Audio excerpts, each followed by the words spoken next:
Hey kids, it is time for tonight's Japanese sentence of the day. First though, one viewer asked how I study kanji or how to study kanji. And I can't really teach how to study kanji, but I can tell you what I do. And I don't know if what I'm doing is great, but I received the advice via YouTube from a guy who has a PhD. He's a Danish guy, I think, who has a PhD in Japanese linguistics. And his advice was, do not use flashcards, do not use Anki, do not use SSRS, many of that. Don't do that. Instead, and don't even focus on learning kanji. Instead, focus on learning words, and you will learn the kanji. And he doesn't even put his words into SRS. What he does, and what I have adopted, is when he comes across a new word, he writes it down. And then he writes it down multiple times, and he says it out loud, et cetera, et cetera. And then he just moves on. And then when he finds another new word, he writes that down. What I do is I queue up about 5 words. I write the hiragana, the pronunciation of about 5 words when I'm reading manga or my textbook. I'll write about 5 words, and then I stop what I'm doing after I get to 5, and I look up the words in my dictionary, and I learn how to write the kanji, and I write them. I write all 5 words, and sometimes that can be 10 or more different kanji. And what he found was he kept reading. It's like the key is to never stop reading. So he just kept reading, and he found that he recognized the same words over and over.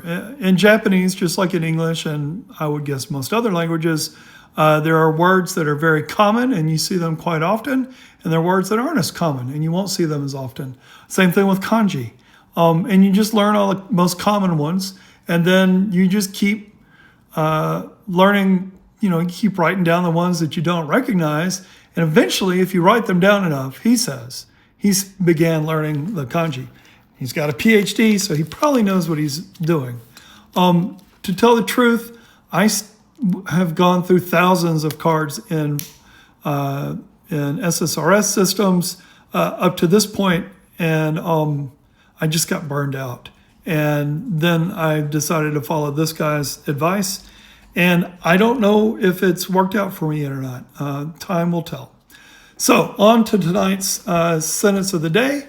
Kanojo wa gokigen nanameda. And that, the translation I saw of this was, she's in a mood. Let's look at the literal translation. Kanojo is the first word, wa, so as for her, gokigen. So that's all one word, and that means, when I originally saw that word, it means good spirits, good mood, being in a good mood. But it can also just mean mood in general.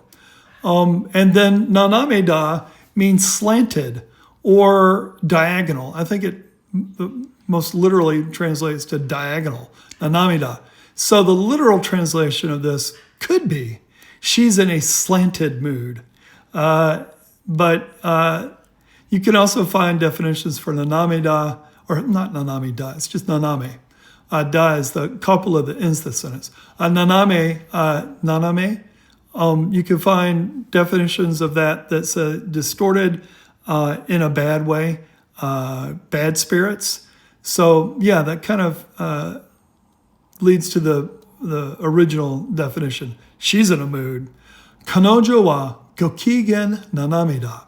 And again, that last word there is naname. It's not nanameda. Da, again, is the sentence ending copula.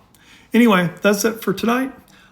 Please continue liking, following, sharing. But I really appreciate all the likes. I really, really, really appreciate the comments. So leave a comment, and I'll do my best to answer it just like this. Thanks.